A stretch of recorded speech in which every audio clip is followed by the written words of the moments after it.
Abismo FM, la red de podcast para amantes del podcasting.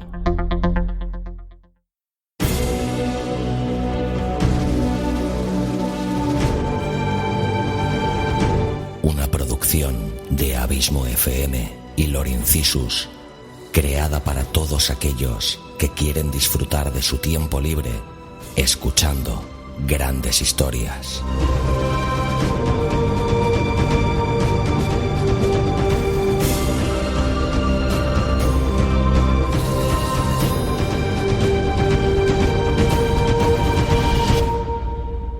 Audiolibros y relatos. Un podcast literalmente literario.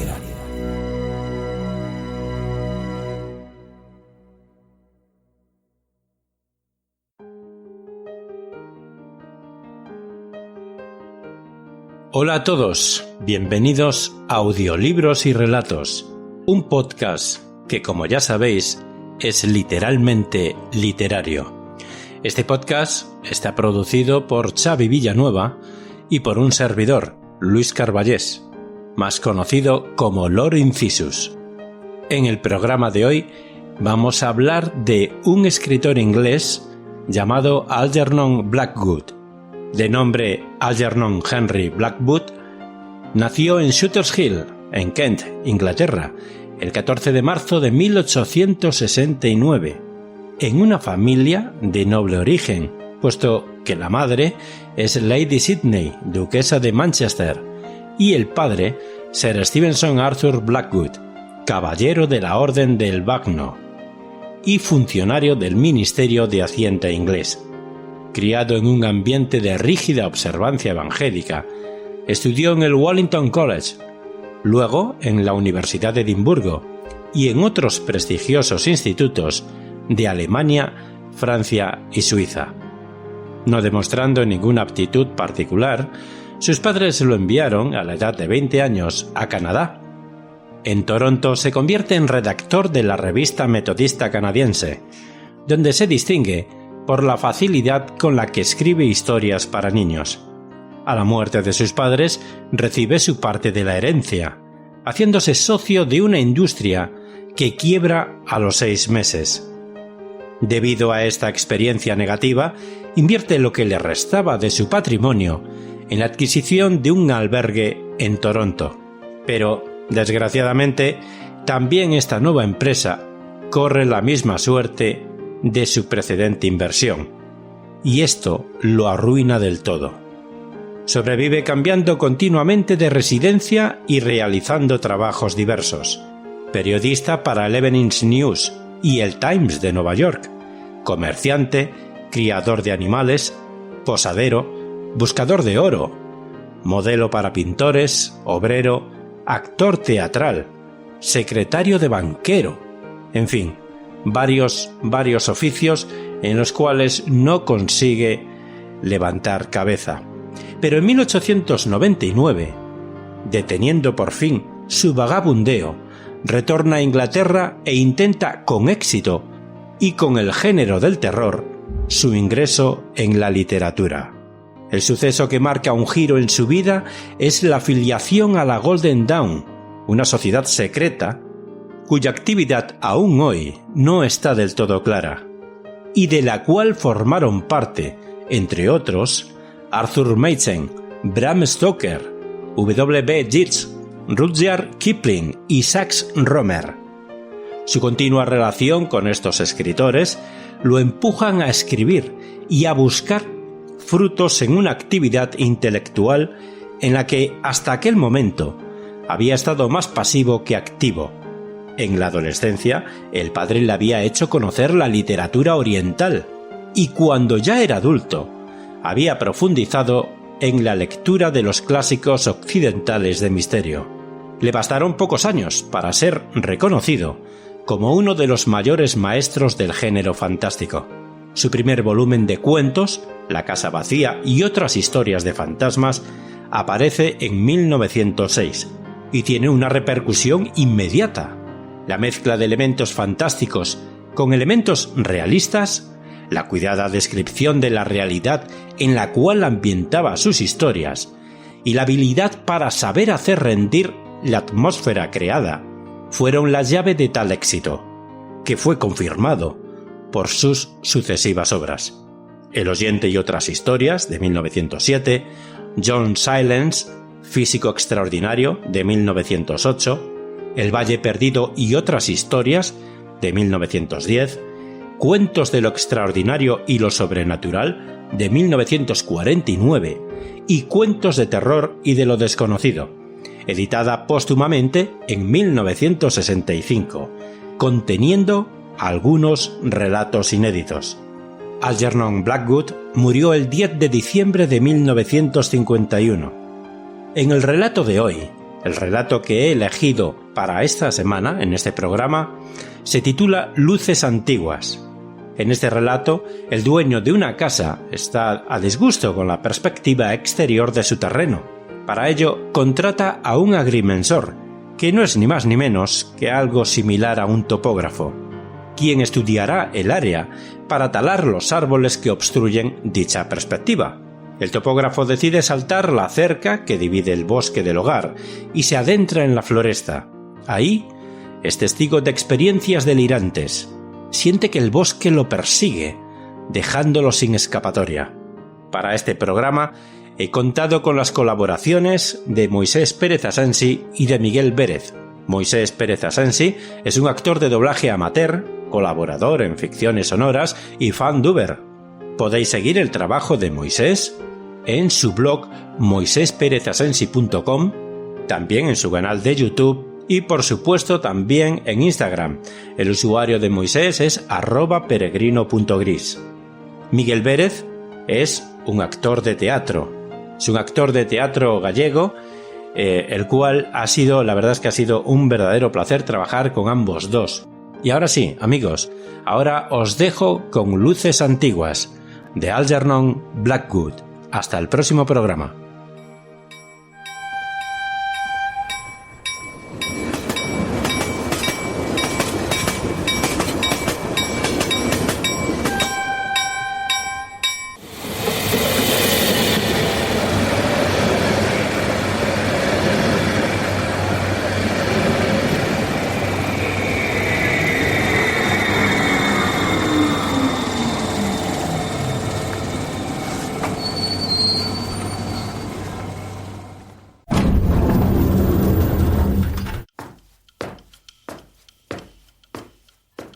Desde Southwater, donde se apeó del tren, el camino iba derecho hacia poniente. Eso lo sabía. Por lo demás, confiaba en la suerte, ya que era uno de esos andariegos impenitentes a los que no les gusta preguntar. Tenía ese instinto y generalmente le funcionaba bastante bien. 1 milla o así en dirección oeste por el camino arenoso, hasta llegar a un paso de cerca a la derecha. Desde ahí cruza a campo traviesa. Verá el edificio rojo justo delante de usted. Echó una mirada, otra vez, a las instrucciones de la postal y otra vez trató de descifrar la frase borrada, en vano. Había sido tachada con tanto cuidado que no quedaba una sola palabra legible. Las frases tachadas en una carta son siempre fascinantes. Se preguntó qué sería lo que había tenido que borrar con tanto cuidado. La tarde era tormentosa, con un ventarrón que venía aullando del mar y barría los bosques de Sussex. Unas nubes pesadas, de bordes redondos y apelmazados, entrechocaban en los espacios abiertos del cielo azul. A lo lejos, la línea de lomas recorría el horizonte como una ola inminente.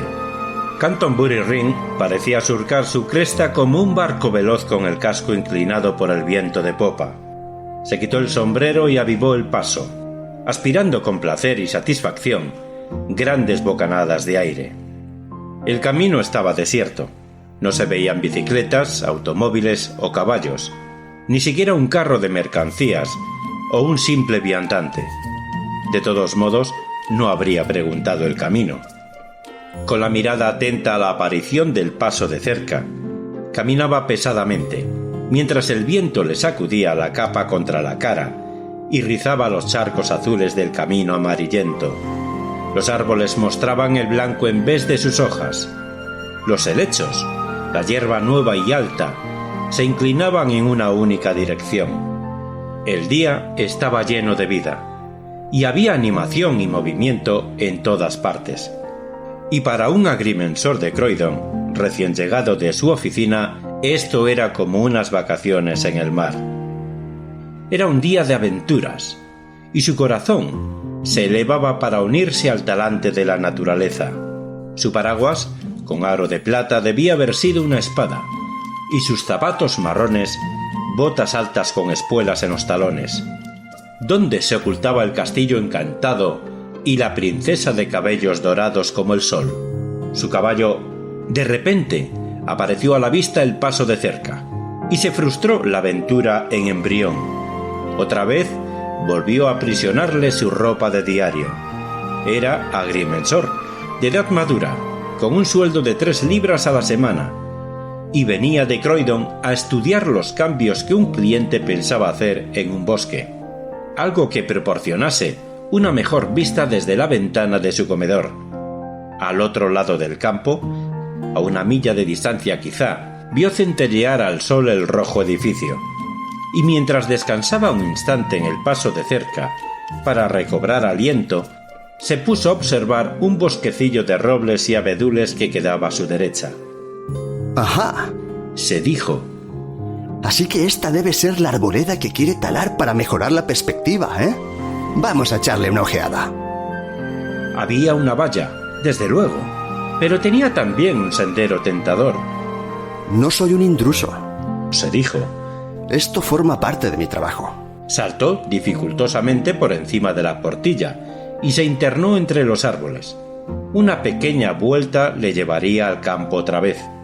Pero, en el instante en que cruzó los primeros árboles, dejó de aullar el viento, y una quietud se apoderó del mundo. Tan espesa era la vegetación que el sol penetraba solo en forma de manchas aisladas.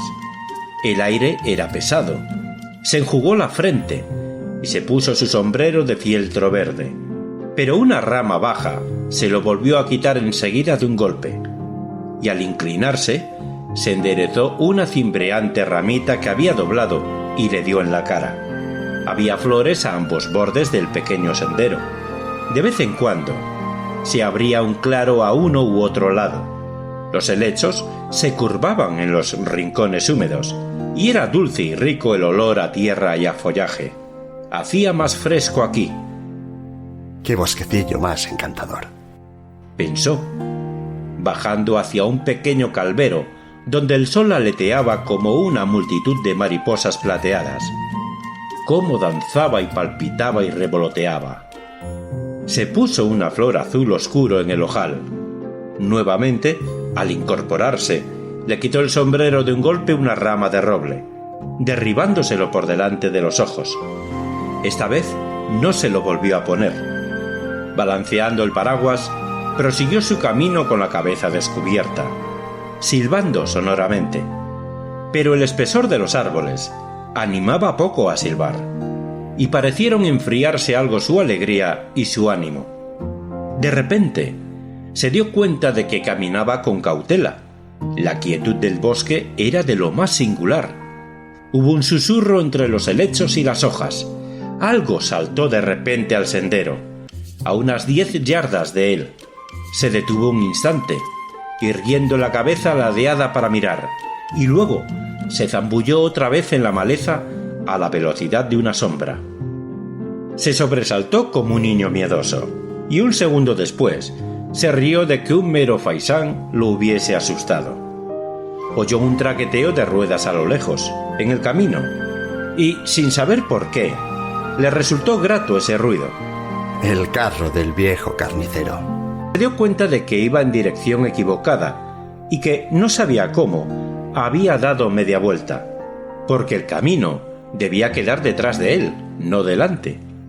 Con que se metió apresuradamente por otro estrecho claro que se perdía en el verdor que tenía a su derecha. Esta es la dirección, por supuesto, se dijo. Me han debido de despistar los árboles. Y de repente descubrió que estaba junto a la portilla que había saltado para entrar. Había estado andando en círculo. La sorpresa, aquí, se convirtió casi en desconcierto. Vio a un hombre vestido de verde pardo como los guardabosques, apoyado en la valla, dándose pequeños azotes en la pierna con una fusta. Voy a casa del señor Lumsey, explicó el caminante. Este es su bosque, creo. Cayó de repente, porque allí no había hombre alguno, sino que era un mero efecto de luz y sombra en el follaje. Retrocedió para reconstruir la singular ilusión, pero el viento agitaba demasiado las ramas aquí, en la linde del bosque, y el follaje se negó a repetir la imagen. Las hojas susurraron de un modo extraño. En ese preciso momento se ocultó el sol tras una nube, haciendo que el bosque adquiriese un aspecto diferente. Y entonces se puso de manifiesto con cuánta facilidad puede sufrir engaño la mente humana, porque casi le pareció que el hombre le contestaba, le hablaba, o fue el rumor de las ramas al restregar unas con otras, y que señalaba con la fusta un letrero clavado en el árbol más cercano. Aún le sonaban en el cerebro sus palabras, aunque, por supuesto, todo eran figuraciones suyas. No, este bosque no es suyo, es nuestro. Y además, algún gracioso del pueblo había cambiado el texto de la deteriorada tabla, porque ahora ponía con toda claridad: prohibido el paso. Y mientras el asombrado agrimensor leía el letrero y dejaba escapar una risita, se dijo, pensando en la historia que iba a contar más tarde a su mujer y sus hijos: Este condenado bosquecillo ha intentado echarme. Pero voy a entrar otra vez. En realidad, ocupa un acre como máximo. No tengo más remedio que salir a campo abierto por el lado opuesto si sigo en línea recta. Recordó su posición en la oficina. Tenía cierta dignidad que conservar. La nube se apartó de delante del sol, y la luz salpicó de repente toda clase de lugares insospechados. Él, entretanto, seguía caminando en línea recta. Sentía una especie de rara turbación. Esta forma en que los árboles cambiaban las luces en sombras le confundía evidentemente la vista. Para su alivio, surgió al fin un nuevo claro entre los árboles, revelándole el campo, y divisó el edificio rojo a lo lejos, al otro extremo. Pero tenía que saltar primero una pequeña portilla que había en el camino, y al trepar trabajosamente a ella, dado que no quiso abrirse, tuvo la asombrosa sensación de que, debido a su peso, se desplazaba lateralmente en dirección al bosque. Al igual que las escaleras mecánicas de Harrods y Earl's Court, empezó a deslizarse con él. Era horrible. Hizo un esfuerzo ímprobo para saltar, antes de que le internase en los árboles, pero se le enredó el pie entre los barrotes y el paraguas, con tal fortuna que cayó al otro lado con los brazos abiertos, en medio de la maleza y las ortigas, y los zapatos trabados entre los dos primeros palos. Se quedó un momento en la postura de un crucificado boca abajo, y mientras forcejeaba para desembarazarse, los pies, los barrotes y el paraguas formaban una verdadera maraña. Vio pasar por el bosque, a toda prisa, al hombrecillo de verde pardo. Iba riendo. Cruzó el claro a unas 50 yardas de él. Esta vez no estaba solo.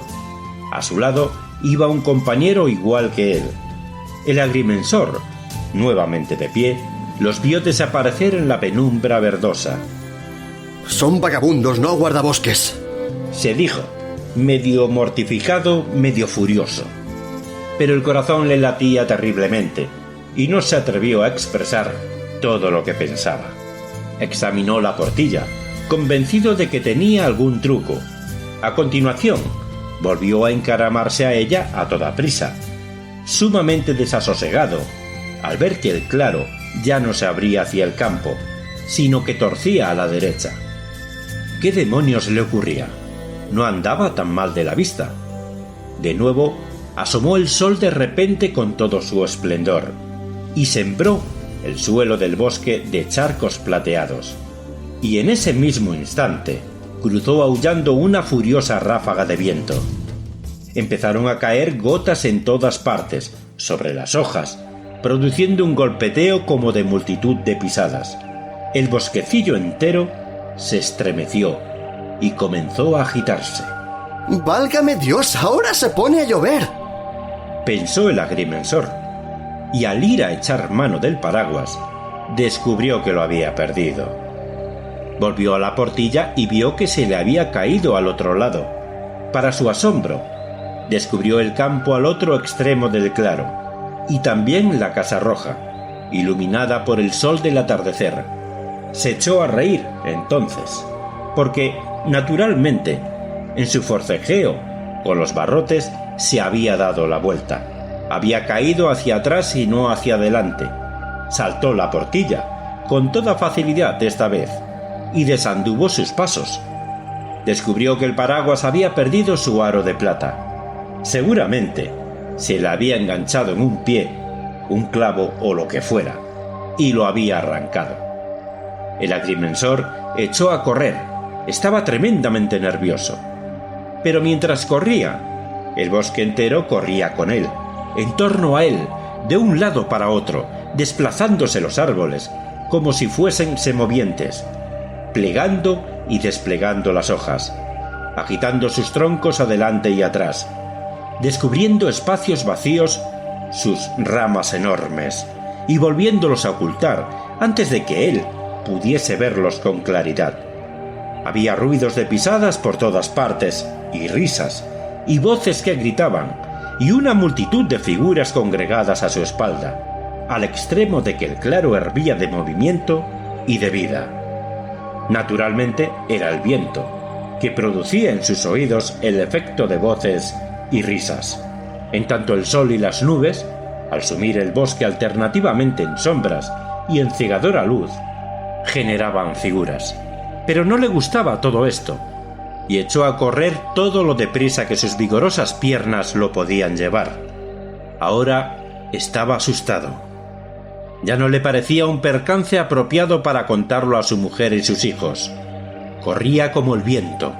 Sin embargo, sus pies no hacían ruido en la hierba blanda y musgosa. Entonces, para su horror, vio que el claro se iba estrechando, que lo invadían la maleza y las ortigas, reduciéndolo a un sendero minúsculo, y que terminaba unas 20 yardas más allá, y desaparecía entre los árboles.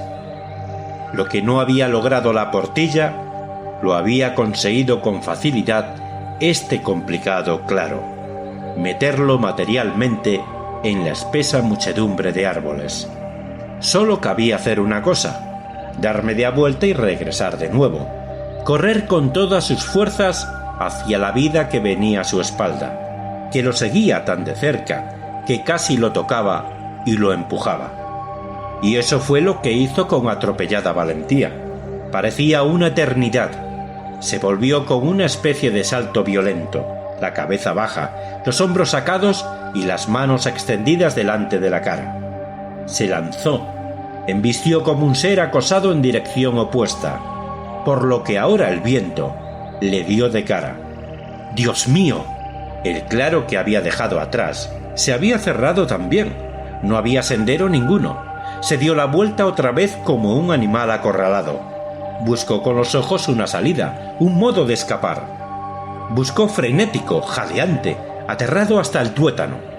Pero el follaje lo envolvía. Las ramas le obstruían el paso. Los árboles estaban ahora inmóviles y juntos. No los agitaba el más leve soplo de aire. Y el sol, en ese instante, se ocultó tras una gran nube negra. El bosque entero se volvió oscuro y silencioso. Lo observó. Quizá fue este efecto final de súbita negrura lo que lo impulsó a actuar de manera insensata, como si hubiese perdido el juicio. El caso es que, sin pararse a pensar, se lanzó otra vez hacia los árboles. Tuvo la impresión de que lo rodeaban y lo sujetaban de manera asfixiante, y pensó que debía escapar a toda costa. Escapar. Huir a la libertad del campo y el aire libre. Fue una reacción instintiva, y al parecer, embistió contra un roble que se había situado deliberadamente en el centro del sendero para detenerlo. Lo había visto desplazarse lo menos una yarda. Siendo como era un profesional de la medición, acostumbrado al uso del teodolito y la cadena, tenía experiencia para saberlo. Cayó, vio las estrellas y sintió que 1000 dedos minúsculos tiraban de sus manos y sus tobillos y su cuello. Sin duda, se debía al picor de las ortigas. Es lo que pensó más tarde.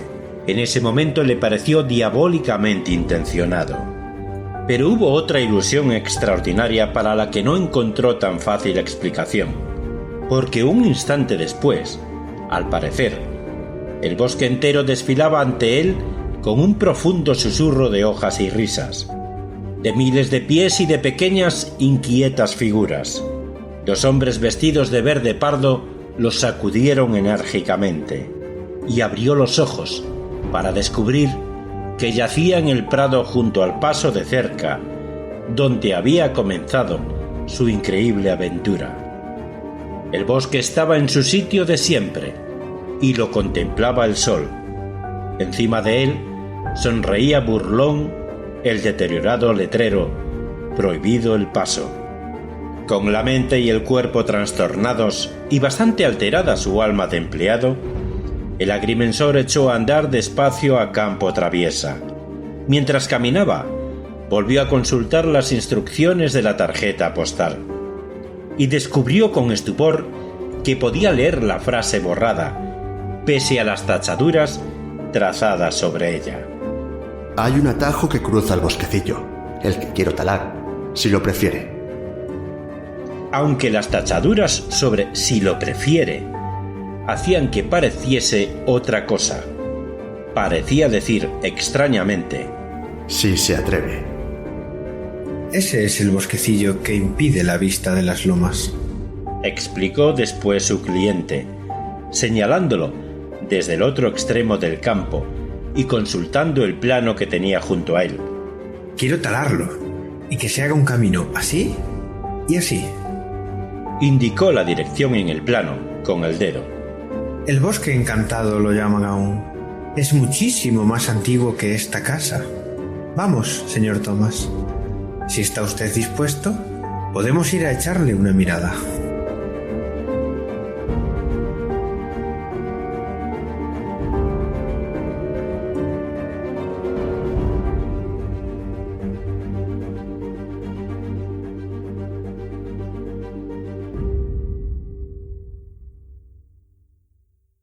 Si te ha gustado el relato, ayúdanos a hacer crecer este proyecto compartiéndolo en tus redes sociales o dejándonos un comentario tanto en el propio podcast como en su correspondiente artículo en la web abismofm.com. Te recomiendo también que te suscribas al podcast sea cual sea la plataforma desde la que nos escuchas. Es totalmente gratuito. Si crees que nuestro proyecto es interesante, déjanos un tweet dándonos tu opinión con el hashtag audiolibros y relatos. Para seguirnos y comentarnos, sugerencias y peticiones, nos encontrarás tanto en Facebook como en Twitter, como Abismo FM y Lorincisus respectivamente. Audiolibros y relatos. Un podcast literalmente literario.